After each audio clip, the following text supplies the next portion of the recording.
હે મહર્ષિઓ, મનુષ્યમાં મોટા ધર્મ માટે કે જેના વડે ભગવાન શ્રી કૃષ્ણ નિષ્કામ ભક્તિથી પ્રાપ્ત થાય, અડગ શ્રદ્ધા વધે અને કોઈ પણ ઈચ્છા રહિતના ભાવ જાગે. નિષ્કામ ભક્તિ, અડગ શ્રદ્ધા અને આનંદ જે પ્રાપ્ત થાય છે એના માટેનું આ સાધન કહ્યું છે. હવે ક્યાં જીવાત્માને નિષ્કામ ભક્તિ પ્રગટે અથવા તો નિષ્કામ ભક્તિ કોને કહેવાય? તો કે જેની પાછળ કોઈ કામના નથી કે હે પરમાત્મા, મારા છોકરાનો સાયન્સમાં આ વર્ષે પહેલો નંબર આવે તો હે વિંધ્યવાસીની માં, હું તમને નિવેદ કરીશ. આને સકામ ભાવ કહેવાય. પણ હે માતા, તું અમારી કુળદેવી છે, તારી કૃપા તો અમારા પર કાયમથી છે. હે માં, મારે આજ મારું મન તારા પર પ્રસન્ન થયું છે ને મારે તારા નિવેદ કરવા છે. એમ જ્યારે મન ઈચ્છા કરે ત્યારે તમે કરો ને પછી માને કહેવું ન પડે કે મારા છોકરાનો પહેલો નંબર આપજે. એ તમારા છોકરાને આપમેળે ભણવા પ્રત્યેની શ્રદ્ધા જગાડે. બાળક તનતોડ મહેનત કરે ને આપમેળે નંબર આવી જાય, એના પુરુષાર્થનું ફળ છે. અર્જુનજીને ભગવાન કૃષ્ણે શું કહ્યું કે હે અર્જુન, તું કર્મ કર, ફળ આપવું ન આપવું અથવા કેવું આપવું એ મારા પર છોડી દે. એટલે જીવાત્માએ કર્મ કરવાનું છે. આપણે ન કહીએ તોય ભગવાનને ખબર જ છે કે આપણને ક્યારે સુવડાવવાના છે, ક્યારે જગાડવાના છે, ક્યારે જમાડવાના છે, આપણે જમ્યા એ ક્યારે પચાવવાનું છે, એ બધી એને ખબર છે. કારણ કે આપણે શું કહીએ, આત્મા એ પરમાત્મા આપણી અંદર જ બેઠા છે. તો નિષ્કામ ભક્તિ પછી કહ્યું અડગ શ્રદ્ધા. આપણે શું થાય, ઘણીવાર ભક્તિ કરીએ પણ શ્રદ્ધા ડગી જતી હોય. એક ભાઈ એક મહાત્મા પાસે ગયા અને કે મને ધન આપો, મારે ધન જોઈએ છે. એટલે મહાત્મા કે પણ તું મહેનત કર એટલે ધન મળશે. કે એમ નહીં, આમ કંઈક ચમત્કારિક રીતે મને ધન આપો. એટલે મહાત્મા કે કઈ વાંધો નહીં, કે આલે આ તને તારાથી ઉપડે ને એવડો આ મેદાનમાંથી પથ્થર ગોતી આવો. એટલે ઓલો ઉપડો એવડો મોટો જબર પથ્થર લઈને આવ્યો. પછી લઈને આવ્યો ને એટલે મહાત્માએ કીધું કે આલે આ કપડામાં બાંધીને મૂકી દે, રોજ સવારે તારે આ પથ્થરને કપડામાંથી ખોલવાનો, એને જોવાનો અને કહેવાનું કે હે પથ્થર, તું સોનાનો થઈ જા. શું કહેવાનું? હે પથ્થર, તું સોનાનો થઈ જા. પાછું કપડું બંધ કરીને મૂકી દેવાનું. આવું તારે 30 દિવસ, 1 માસ, 1 મહિનો કરવાનો. એટલે ભાઈ તો ખુશ થઈ ગયા કે આવડો મોટો પથ્થર ને સોનાનો થઈ જશે, હું તો ધન્ય થઈ ગયો. શ્રદ્ધાની વાત છે અહીંયા.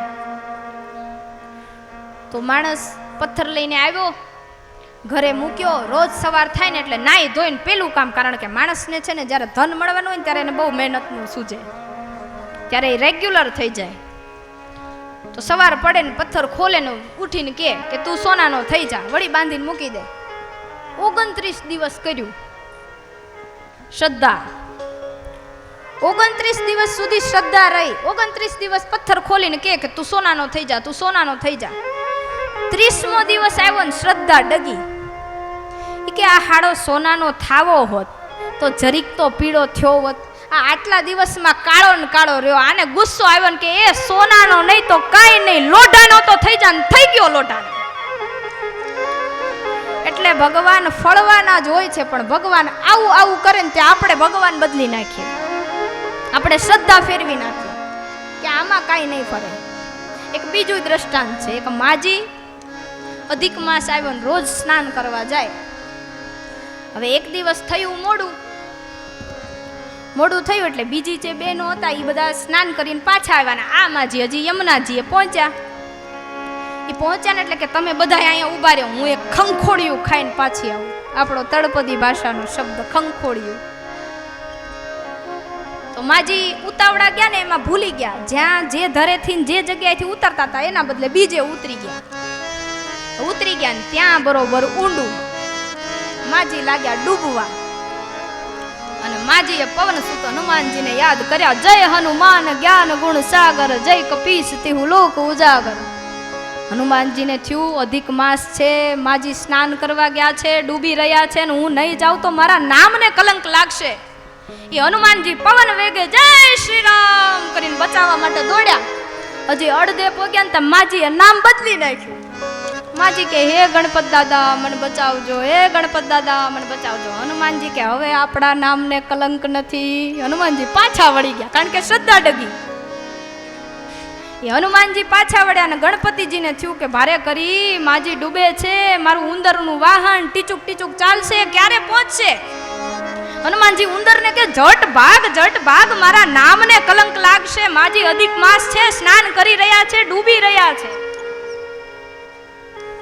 ગણપતિજી ઉંદરડું લઈને દોડ્યા. હજી તો અડધે પોગ્યા કે માજીએ પાછું નામ બદલી નાખ્યું. હવે માજી કે હે ખોડિયારમાં મને બચાવજો, હે ખોડિયારમાં મને બચાવજો. ગણપતિ દાદા કે હાલો આપણા નામને કલંક નથી, આવું ખોડિયારમાં જવું હોય જાશે, નકર એના નામને કલંક આપણે શું? તો એ ગણપતિજી ઉંદર લઈને પાછા વળ્યા. ખોડિયારમાં કે માજી છે, ડૂબી રહ્યા છે, અધિક માસ છે, મારું નામ જપે છે. મગરને તૈયાર કરી. તો મગર તો પોતાની પૂંછ લપલપાવતા માજી ચડ્યા, ખોડિયારમાં ચડ્યા અને નીકળ્યા. હજી માજી ત્યાં સુધી પહોંચે ત્યાં માજીએ પાછું નામ બદલી નાખ્યું. આમ નામ બદલાવતા રહ્યા ને ત્યાં એકય દેવી દેવતા પોગ્યા ને ઈ પેલા માજીનું અચ્યુતમ કેશવમ. માજીએ ભગવાન બદલે રાખ્યા એટલે ભગવાન તો બધાય તાકી રહ્યા છે. એના ભક્ત સુધી આવવા બદલા બદલ ન કરો, કોઈ પણ એક ભગવાનમાં શ્રદ્ધા રાખો. એટલે અહીંયા ભાગવતજીમાં કહ્યું છે કે અડગ શ્રદ્ધા પૂર્વક ના માનવી. હે ભક્ત તું અડગ શ્રદ્ધા રાખ, કોઈ પણ એક દેવી દેવતાને માન, કોઈ પણ એક દેવી દેવતાનું આરાધન કર. પછી પાછું એવું નથી કે આપણે રામને માનતા હોય ને ભૂલમાં કૃષ્ણનું નામ લેવાઈ જાય તો પાપ લાગી જાય. જ્યાં જે દેવી દેવતાના દેવળે જાઓ બધાને વંદન કરી લેવાના, પણ આરાધ્ય અને ઈષ્ટ એક હોય. અડગ શ્રદ્ધાને એવા જીવાત્માનો અંતરાત્મા પરમાનંદ પામે છે.